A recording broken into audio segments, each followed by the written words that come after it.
Bulletin की शुरुआत इस वक्त की बड़ी खबर से करेंगे जो कि कोरोना के हवाले से आ रही है। कोरोना के शिकार हो रहे हैं डॉक्टर्स और nurse. Delhi state cancer institute में कोरोना की दस्तक। इससे पहले हमने देखा था कि कई ऐसे अस्पताल थे जहां पर दिल्ली के कोरोना ने दस्तक दे दी, कई नर्स और डॉक्टर इसकी चपेट में आए। अब एक और बड़ी खबर ये आ रही है कि दिल्ली के स्टेट कैंसर इंस्टीट्यूट में भी कोरोना ने दस्तक दे दी है।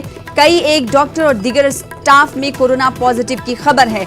अस्पताल जराये के मुताबिक 8 अफराद को कोरोना पॉजिटिव पाया गया है। एक डॉक्टर की वजह से पॉजिटिव केसेस की तादाद बढ़ गई है। बढ़ते मामले के देखते हुए कई एक डॉक्टर क्वारंटाइन भी किए गए हैं। तो इस वक्त की बड़ी खबर दिल्ली से आपको दे रहे हैं। इससे पहले हमने देखा था कि दिल्ली में कुछ ऐसे अस्पताल हैं जहां पर डॉक्टर्स में कोरोना वायरस की अलामत पाई गई थी, जिसके बाद अस्पताल को सील भी किया गया था। और इस वक्त बड़ी खबर यह है कि दिल्ली स्टेट कैंसर इंस्टीट्यूट में भी कोरोना ने दस्तक दे दी है।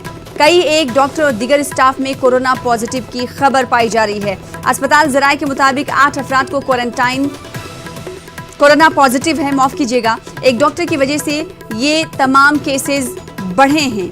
बढ़ते मामले को देखते हुए कई डॉक्टर क्वारंटाइन किए गए हैं। इससे पहले हमने देखा कि डॉक्टरों की तरफ से, दिल्ली के डॉक्टरों की तरफ से कहा गया था कि वसाइल की कमी है। सेफ्टी नॉर्म्स के ताल्लुक से जो फैसले डॉक्टरों के हवाले से ज़मीनी सूरत-ए-हाल बदलनी चाहिए थी, वो नहीं बदली है, जिसकी वजह से उन्होंने खदशा जाहिर किया था। और हमने देखा कि कल इस हवाले से सुप्रीम कोर्ट का भी दरवाज़ा खटखटाया गया नर्सों की तरफ से। और अब दिल्ली की अगर हम बात करें तो दिल्ली में लगातार ये आंकड़े बढ़ते जा रहे हैं। इन आंकड़ों में डॉक्टरों और नर्सों के पॉजिटिव होने की तादाद सामने आ रही है।